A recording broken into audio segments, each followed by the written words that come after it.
你今晚返到屋企，先唔好急住開電視，亦唔好急住刷手機。你先企喺門口，望一望自己個廳，望一望張飯桌，再聽一聽屋企人講話嘅聲音。如果一交入到去，地下唔一定好貴，但乾淨，飯菜唔一定好豐富，但有熱氣。屋企人唔一定日日講甜言蜜語，但開口唔帶刺。老人家唔一定大富大貴，但心裏面有安定。咁樣嘅屋，往往越住越順，越住越有福氣。相反，有啲屋裝修得好靚，燈又貴，舉又新，但一入門就覺得壓住，鞋亂放，窗面亂堆，電視聲大到蓋過人聲，屋企人一講話就似冧文。咁樣嘅屋唔係冇錢，而係人心唔重。人住喺入面，日日好似背住一袋石頭，時間一長，年少都少咗。好多朋友一聽到交換兩個字，就以為一定要講風水擺設，要講大門向邊，財位喺邊。人家文化當然有佢一套講法，但今日我哋唔講得咁遠，我哋從生活裏面睇，你會發現真正守得住福氣嘅屋企，多半有四重氣。第一重掉親氣，我係掉親氣。唔係話你間屋一定要裝修得好靚，而唔係話張沙發一定要幾萬蚊。清氣好簡單，就係一入門，個空氣係通嘅，條路係行得到嘅。飯桌係可以坐低食飯嘅，上邊唔係堆滿幾年都唔喐嘅舊物。人到中年以後，屋企嘅雜物其實好容易變成心入面嘅雜念。你話呢件唔捨得掉，嗰件可能以後有用，結果一年一年堆落去，堆到最後唔止屋企無謂，個心都冇謂。我認識一個蘭姨，60幾歲，早幾年成日話自己命苦，睇女少返屋企，身體又成日覺得攰。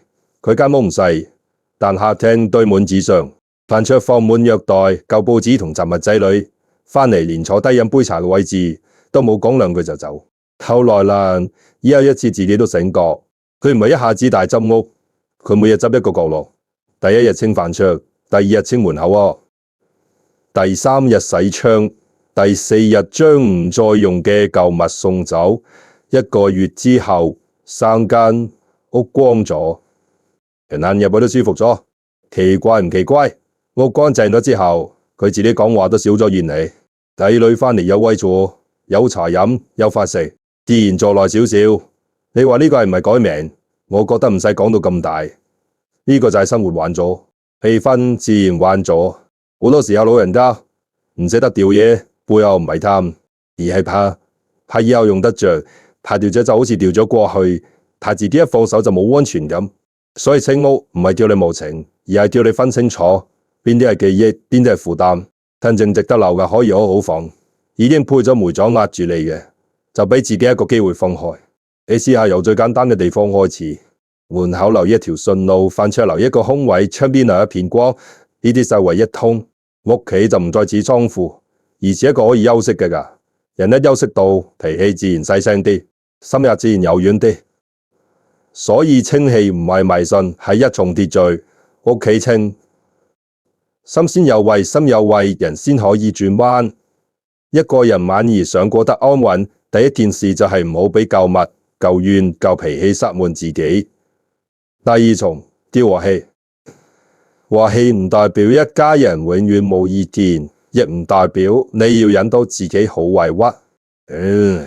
真正嘅和氣係講話有分寸，見面留餘地，爭執之後仲有路可以行。你有冇發現有啲屋企明明有錢，屋又大，但一入去就覺得冷，唔係冷氣凍，而係人情冷。老公一句埋怨，太太一句反擊，仔女一返嚟就俾人問點解咁耐唔返，孫仔一炒就被罵冇規矩。久而久之，個個都怕返屋企。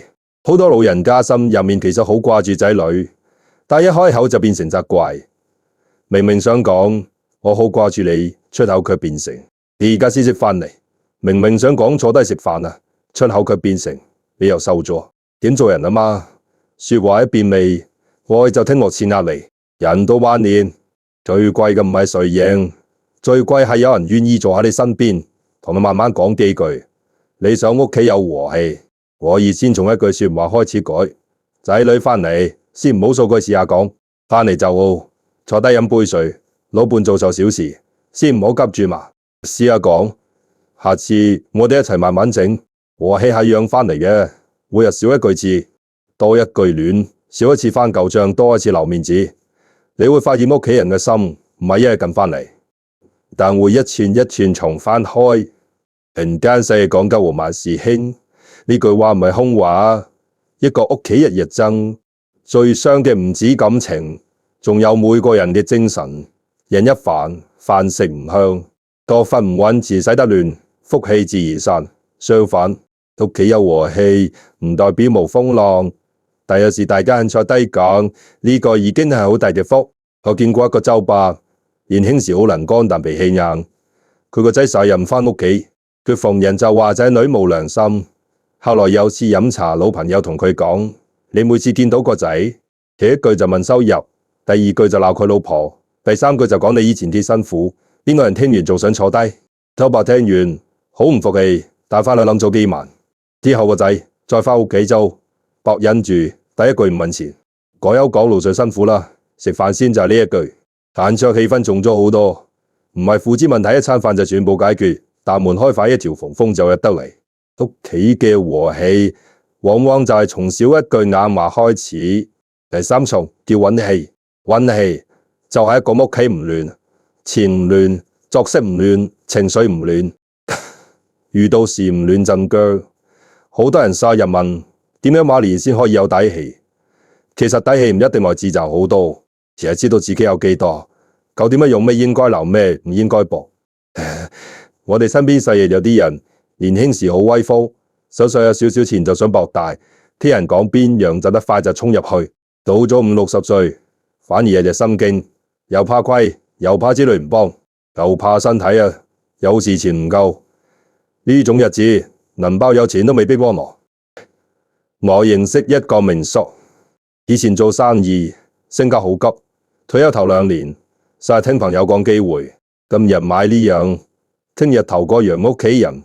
勸佢都唔聽，後來吃過一次虧，佢先慢慢停低。佢開始記賬，固定生活費，固定應急錢，固定同老伴飲茶散步，唔再亂追，唔再亂搏。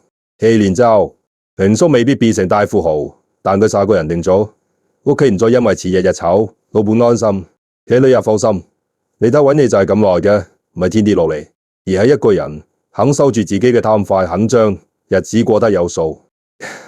晚年真正有福嘅人，好多都有呢種穩。食飯有節，瞓覺有時，錢財有數，做人有界線。唔該幫個忙，量力而為唔明白嘅投資唔亂伸手，唔值得嘅爭執唔再硬碰硬。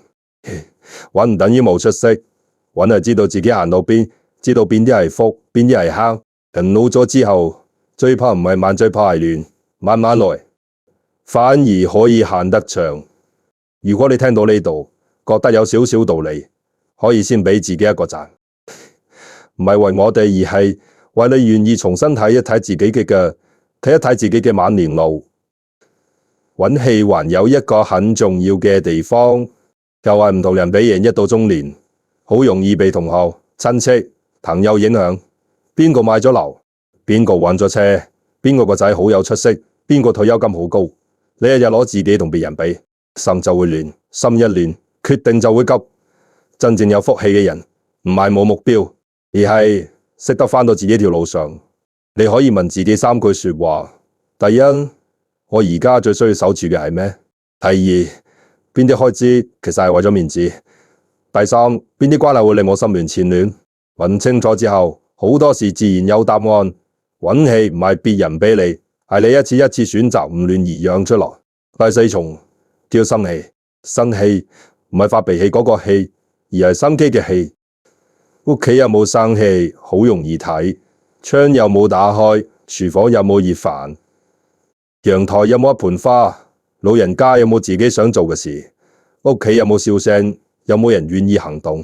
有啲人一退休就好似人生修檔，每日坐喺同一個位置，睇同一部電視，講同一句怨話，唔出門見人，唔學習，唔打扮，慢慢連自己都覺得自己冇用。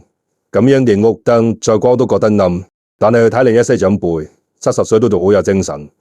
佢哋未必有好多錢，但每日有幾件小事做，早上落樓行一圈，買2條青菜，返屋企煲一鍋湯，下午同老友飲茶，晚上同孫仔講2句學校趣事，屋企有熱氣，有人氣，有生活氣。佢仲生氣，好滋養人。一個人有興趣，心就唔會太老；一個屋企有笑聲，大人就願意返嚟。一張飯桌有熱飯關係就有機會做飯等。有個婆婆同我講，佢65歲之前覺得自己一世人都圍住屋企轉，老伴走咗之後，佢一度覺得成間屋靜到怕。後來佢跟社區中心學唱歌，初初好怕醜，唱到走音自己都笑。